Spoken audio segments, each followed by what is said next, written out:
ओम शांति 25 अप्रैल 2024 बाबा के महावाक्य। मीठे बच्चे, यह पुरुषोत्तम युग ही गीता एपिसोड है। इसमें ही तुम्हें पुरुषार्थ कर उत्तम पुरुष अर्थात देवता बनना है। प्रश्न: किस एक बात का सदा ध्यान रहे तो बेड़ा पार हो जाएगा? उत्तर: सदा ध्यान रहे कि हमें ईश्वरीय संग में रहना है तो भी बेड़ा पार हो जाएगा।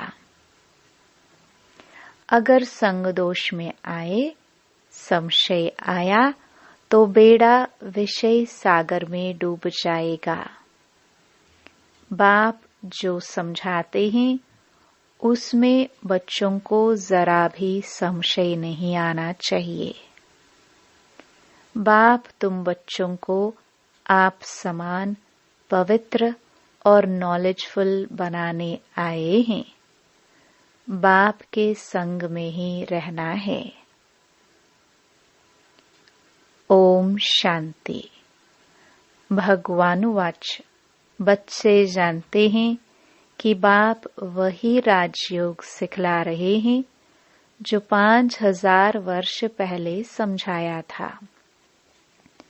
बच्चों को मालूम है, दुनिया को तो मालूम नहीं है, तो फिर पूछना चाहिए गीता का भगवान कब आया? भगवान जो कहते हैं मैं राजयोग सिखलाकर तुमको राजाओं का राजा बनाता हूँ, वह गीता एपिसोड कब हुआ था? यह पूछना चाहिए। यह बात कोई भी नहीं जानते हैं। तुम अब प्रैक्टिकल सुन रहे हो। गीता का एपिसोड होना भी चाहिए कलयुग अंत और सतयुग आदि के बीच में। आदि सनातन देवी देवता धर्म की स्थापना करते हैं तो जरूर संगम पर ही आएंगे। पुरुषोत्तम संगम युग है जरूर। भल पुरुषोत्तम वर्ष गाते हैं परंतु विचारों को पता नहीं है। तुम मीठे मीठे बच्चों को मालूम है उत्तम पुरुष बनाने के लिए अर्थात मनुष्य को उत्तम देवता बनाने के लिए बाप आकर पढ़ाते हैं। मनुष्य में उत्तम पुरुष ये देवताएं लक्ष्मी नारायण हैं। मनुष्यों को देवता बनाया इस संगम युग पर। देवताएं जरूर सतयुग में ही होते हैं, बाकी सब हैं कलयुग में। तुम बच्चे जानते हो हम हैं संगम युगी ब्राह्मण। यह पक्का पक्का याद करना है, नहीं तो अपना कुल कभी किसको भूलता नहीं है, परंतु यहाँ माया भुला देती है। हम ब्राह्मण कुल के हैं, फिर देवता कुल के बनते हैं। अगर यह याद रहे तो बहुत खुशी रहे। तुम पढ़ते हो राजयोग, समझाते हो, अब फिर भगवान गीता का ज्ञान सुना रहे हैं और भारत का प्राचीन योग भी सिखा रहे हैं। हम मनुष्य से देवता बन रहे हैं। बाप ने कहा है काम महाशत्रु है, इन पर जीत पाने से तुम जगत जीत बनते हो। पवित्रता की बात पर कितनी आर्ग्यू करते हैं। मनुष्यों के लिए विकार तो जैसे खजाना है। लौकिक बाप से यह वर्षा मिला हुआ है। बालक बनते हैं तो पहले पहले बाप का यह वर्षा मिलता है। शादी बर्बादी कराते हैं।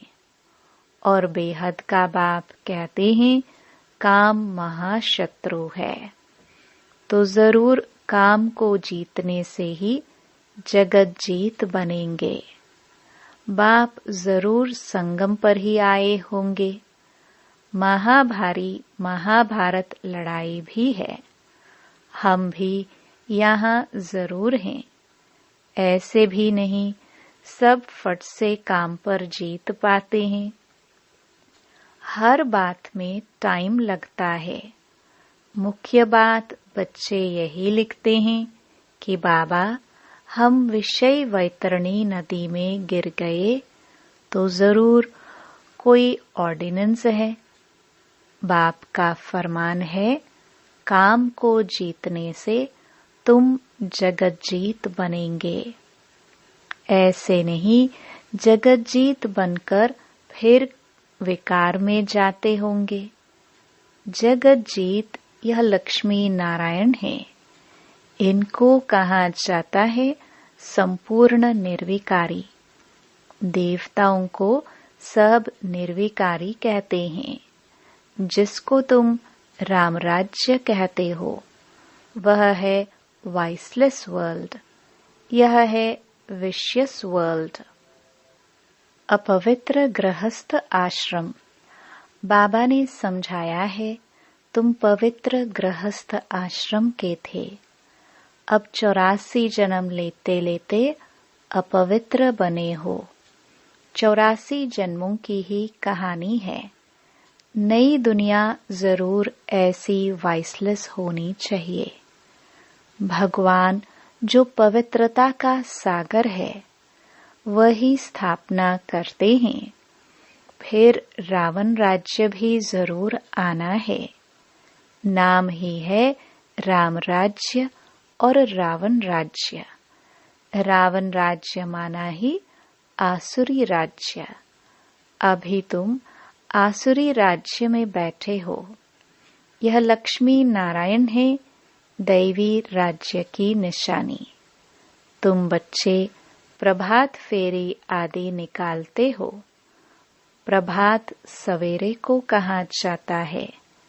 उस समय मनुष्य सोए रहते हैं इसलिए देरी से निकालते हैं।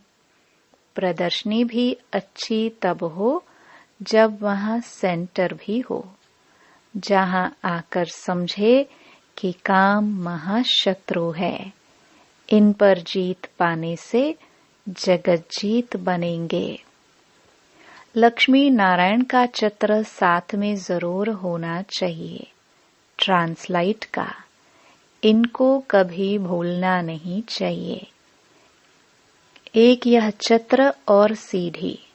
ट्रक में जैसे देवियों को निकालते हैं ऐसे तुम यह 2-3 ट्रक सजाकर उसमें मुख्य चित्र निकालते हो तो अच्छा लगता है। दिन प्रतिदिन चित्रों की वृद्धि भी होती जाती है। तुम्हारा ज्ञान वृद्धि को पाता रहता है। बच्चों की भी वृद्धि होती जाती है। उसमें गरीब साहूकार सब आ जाते हैं। शिव बाबा का भंडारा भरता जाता है। जो भंडारा भरते हैं उनको वहाँ रिटर्न में कई गुना मिल जाता है। तब बाप कहते हैं, मीठे मीठे बच्चों, तुम हो पद्मा पदम पति बनने वाले, सो भी 21 जन्मों के लिए। बाबा खुद कहते हैं तुम जगत का मालिक बन जाएंगे। 21 पीढ़ी। मैं खुद डायरेक्ट आया हूँ।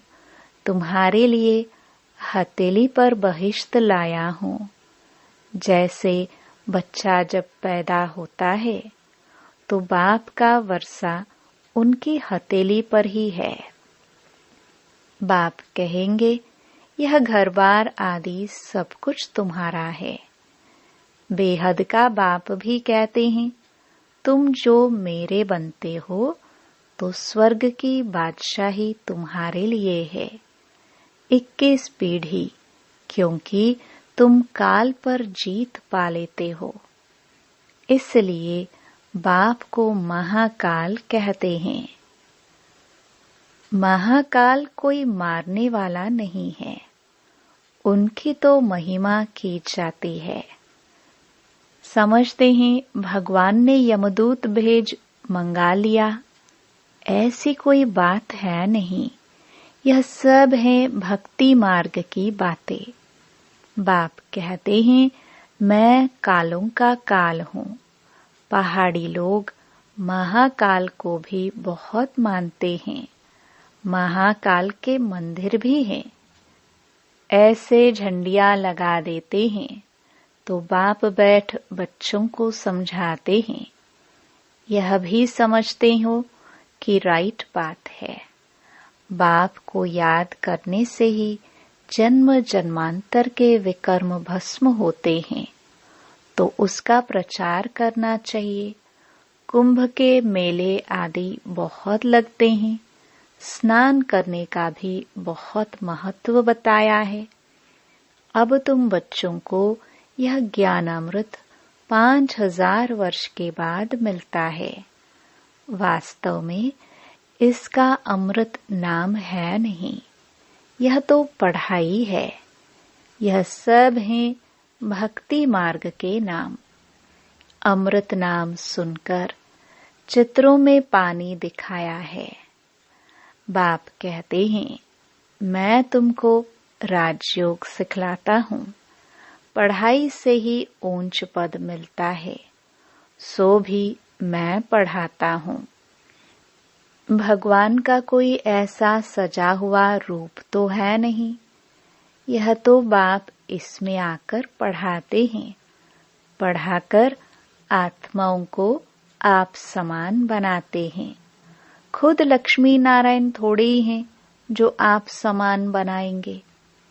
आत्मा पढ़ती है, उनको आप समान नॉलेजफुल बनाते हैं। ऐसे नहीं भगवान भगवती बनाते हैं। उन्होंने श्री कृष्ण को दिखाया है, वह कैसे पढ़ाएंगे। सतयुग में पतित थोड़े होते हैं। श्री कृष्ण तो होता ही है सतयुग में। फिर कभी भी श्री कृष्ण को तुम नहीं देखेंगे। ड्रामा में हर एक के पुनर्जन्म का चित्र बिल्कुल न्यारा होता है। कुदरत का ड्रामा है, बनी बनाई। बाप भी कहते हैं तुम हूबहू इस फीचर से इसी कपड़े में कल्प कल्प तुम ही पढ़ते आएंगे। हूबहू रिपीट होता है ना। आत्मा एक शरीर छोड़ फिर दूसरा वही लेती है जो कल्प पहले लिया था। ड्रामा में कुछ फर्क नहीं पड़ सकता है। वह होती हैं हद की बातें। यह है बेहद की बातें, जो बेहद के बाप सिवाय कोई समझा नहीं सकते हैं। इसमें कोई संशय नहीं हो सकता है। निश्चय बुद्धि हो फिर कोई ना कोई संशय में आ जाते हैं। संग लग जाता है। ईश्वरीय संग चलता चले तो पार हो जाए। संग छोड़ा तो विषय सागर में डूब पड़ेंगे। एक तरफ है क्षीर सागर, दूसरे तरफ है विषय सागर। ज्ञानामृत भी कहते हैं बाप है ज्ञान सागर। उनकी महिमा भी है। जो उनकी महिमा है वह लक्ष्मी नारायण को नहीं दे सकते हैं। बाप है पवित्रता का सागर। भल वह देवताएं सतयुग त्रेता में पवित्र हैं, परंतु सदैव के लिए तो नहीं रहते हैं। फिर भी आधा कल्प के बाद गिरते हैं। बाप कहते हैं मैं आकर सबकी सद्गति करता हूँ। सद्गति दाता मैं एक हूँ। तुम सद्गति में जाते हो, फिर यह बातें ही नहीं होती। अब तुम बच्चे सम्मुख बैठे हो, तुम भी शिव बाबा से पढ़कर टीचर बने हो। मुख्य प्रिंसिपल वह है, तुम आते भी उनके पास हो। कहते हैं हम शिव बाबा के पास आए हैं। अरे वह तो निराकार है। हाँ, वह आते हैं इनके तन में, इसलिए कहते हैं बाप दादा के पास जाते हैं। यह बाबा है उनका रथ, जिस पर उनकी सवारी है। उनको रथ, घोड़ा, अश्व भी कहते हैं। इस पर भी एक कथा है। दक्ष प्रजापिता ने यज्ञ रचा, कहानी लिख दी है, परंतु ऐसे तो है नहीं। शिव भगवानुवाच, मैं तब आता हूँ जब भारत में अति धर्म ग्लानि होती है। गीतावादी भल कहते हैं यदा यदा ही, परंतु अर्थ नहीं समझते हैं। तुम्हारा यह बहुत छोटा झाड़ है, इनको तूफान भी लगते हैं। नया झाड़ है ना, फिर यह फाउंडेशन भी है। इतने अनेक धर्मों के बीच में एक आदि सनातन देवी देवता धर्म का सैपलिंग लगाते हैं। कितनी मेहनत है। औरों को मेहनत नहीं लगती है, वह ऊपर से आते रहते हैं।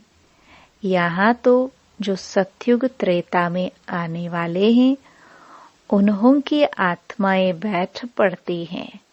जो पतित हैं उनको पावन देवता बनाने लिए बाप बैठ पढ़ाते हैं। गीता तो यह भी बहुत पढ़ते थे। जैसे अब आत्माओं को याद कर दृष्टि दी जाती है तो पाप कट जाए। भक्ति मार्ग में फिर गीता के आगे जल रखकर बैठ पढ़ते हैं। समझते हैं पितरों का उद्धार होगा, इसलिए पितरों को याद करते हैं। भक्ति में गीता का बहुत मान रखते हैं। अरे बाबा कोई कम भक्त था क्या? रामायण आदि सब पढ़ते थे, बहुत खुशी होती थी। वह सब पास्ट हो गया। अब बाप कहते हैं बीती को चितावो नहीं, बुद्धि से सब निकाल दो। बाबा ने स्थापना, विनाश और राजधानी का साक्षात्कार कराया तो वह पक्का हो गया। यह सब खलास होना है। यह पता नहीं था। बाबा ने समझा यह सब होगा, देरी थोड़ी है। हम जाकर फलाना राजा बनूंगा। पता नहीं बाबा क्या क्या समझते रहते थे। तुम बच्चे जानते हो बाबा की प्रवेशता कैसे हुई। यह बातें मनुष्य नहीं जानते हैं। ब्रह्मा, विष्णु, शंकर का नाम तो लेते हैं, परंतु इन तीनों में से भगवान किसमें प्रवेश करते हैं, अर्थ नहीं जानते। वो लोग विष्णु का नाम लेते हैं। अब वह तो है देवता, वह कैसे पढ़ाएंगे? बाबा खुद बतलाते हैं, मैं इनमें प्रवेश करता हूँ, इसलिए दिखाया है ब्रह्मा द्वारा स्थापना, वह पालना और वह विनाश। यह बड़ी समझने की बातें हैं। भगवानुवाच, मैं तुमको राजयोग सिखलाता हूँ। वह भगवान कब आया जो राजयोग सिखलाया और राजाई पद दिलाया, यह अभी तुम समझते हो। 84 जन्मों का राज भी समझाया है। पूज्य पुजारी का भी समझाया है। विश्व में शांति का राज्य इन लक्ष्मी नारायण का था ना, जो सारी दुनिया चाहती है। जब लक्ष्मी नारायण का राज्य था तो उस समय सब शांति धाम में थे। अब हम श्रीमत पर यह कार्य कर रहे हैं, अनेक बार किया है और करते रहेंगे। यह भी जानते हैं कोटों में कोई निकलेगा, देवी देवता धर्म वालों को ही टच होगा। भारत की ही बात है, जो इस कुल के होंगे वह निकल रहे हैं और निकलते रहेंगे। जैसे तुम निकले हो वैसे और प्रजा भी बनती रहेगी। जो अच्छा पढ़ते वह अच्छा पद पाते हैं। मुख्य है ज्ञान योग। योग के लिए भी ज्ञान चाहिए, फिर पावर हाउस के साथ योग चाहिए। योग से विकर्म विनाश होंगे और हेल्दी वेल्दी बनेंगे, पास विद ऑनर भी होंगे।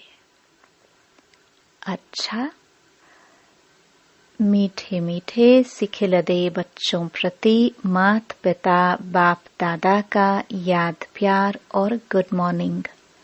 रूहानी बाप की रूहानी बच्चों को नमस्ते। धारणा के लिए मुख्य सार। पहला,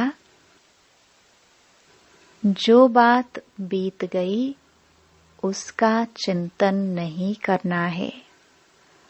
अब तक जो कुछ पढ़ा उसे भूलना है। एक बाप से सुनना है और अपने ब्राह्मण कुल को सदा याद रखना है। दूसरा, पूरा निश्चय बुद्धि होकर रहना है।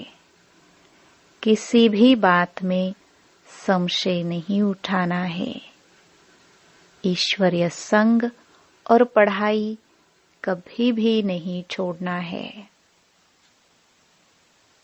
वरदान। रूहानी माशूक की आकर्षण में आकर्षित हो मेहनत से मुक्त होने वाले रूहानी आशिक भव। माशूक अपने खोए हुए आशिकों को देख खुश होते हैं।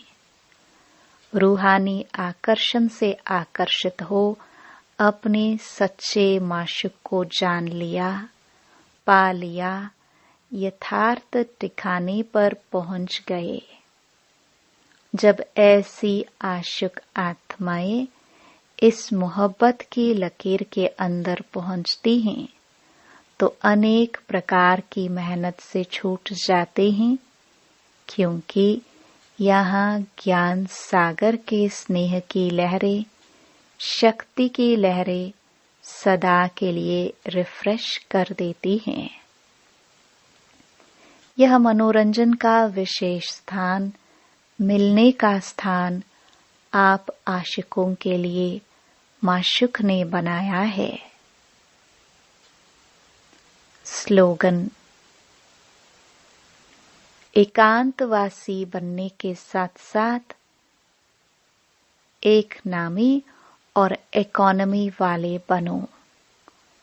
ओम शांति।